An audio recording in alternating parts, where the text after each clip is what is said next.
Hi, my name is Agnes. I have three boys. My first two twins are 18 years old and my third son is 11. All three of them, they are actually enrolled with Computational. I've known Jackie for, I think, 2 years, right? Initially when she approached me and she was telling me about coding, I was not exactly keen, but after looking at how things are evolving, going into AI, and in fact, I would say in my job itself, I'm actually providing digital solutions to banks and to enterprises, companies and all that. And in fact, I realized that in actual fact, coding and AI, they are the way to go.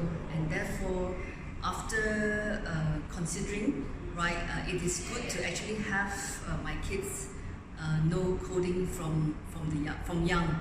I think it will be very beneficial, and I think that's the way to go.